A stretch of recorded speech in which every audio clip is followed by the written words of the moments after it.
Hello, good morning mga Corvitas Vlog. Welcome to my vlog. For today's video guys, nagkakape lang tayo dito ngayon sa tindahan, no? Nagkakape tayo ng coffee ko brown and then with Hansel. So habang tayo nagkakape guys, gusto kong pag-usapan yung mga video ba ni Saldico, no? Sana totoo na yun. At kung totoo man yun, so mag-ingat talaga siya. Kasi tayo mga mamamayan ay nagpasalamat sa kanya na bumantad na siya, no? Nag-video na siya regarding sa flood control, regarding sa mga pera na ninakaw na nila.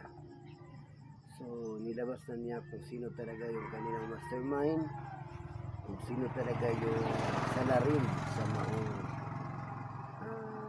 pangyayari.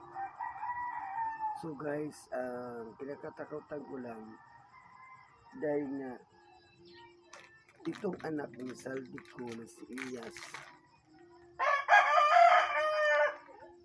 nangarap na lilinawin ng kanyang daddy ang problema kasi hiyang-hiya nga daw siya. Pero ang tanong dyan guys, kapag mahanap si Saldico ng mga Interpol, nakikita pa ba kaya nilang buhay at maharap pa kaya nila sa korte si Saldico, na alam naman natin ang batas ngayon, kapag ikaw ay lumaban sa kanila,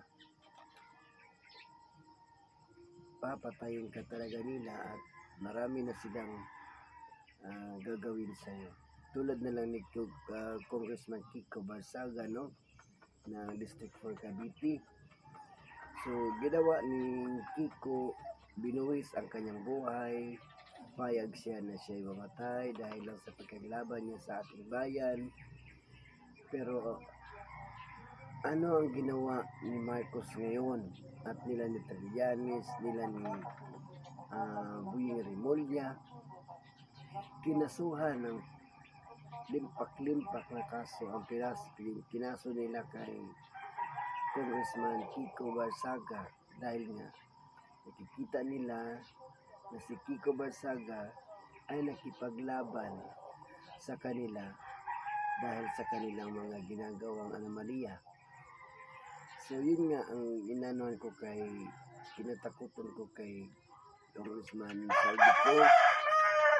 Sana mag-ingat din siya kapag makita siya ng Interpol. Dapat meron siyang kamag-anak o meron naman siyang kasama sa kung saan man siya ngayon. Dapat meron siyang mga kasama na kamag-anak niya, anak niya o asawa niya, kasi kapag makita siya sa Interpol, hindi natin alam kung ano ang gagawin ng mga Marcoses sa kanya. Dahil nga nilantad na niya yung katotohanan, kasi gusto ni Romualdez na hindi makauwi si Saldico sa Pilipinas kasi ididiin pala nila. Yun daw ang kagustuhan ni bangag na presidente. So siyempre naman si Saldico ay hindi rin yan mananahimik na habang nanonood ng balita ay siya mismo, siya ang may kasalanan sa lahat.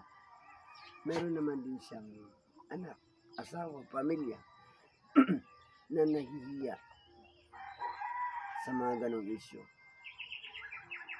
So habang dinidiin siya, siguro hindi na niya matiis, kaya nilantad na niya ang video ng katotohanan. So yun nga lang, itong mga Romualdez, itong Marcos, hindi yan nila matanggap ang mga sinasabi ni Saldico kasi nagmamalinis yan sila. So kaya masabi ko lang no, kay Kiko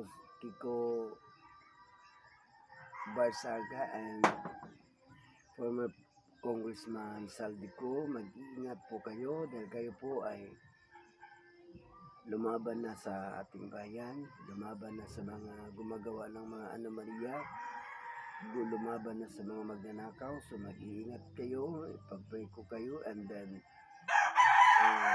sana po maraming taong matutuwa na sa inyo kapag yun ay mapatunayan mo na yan kung saldi.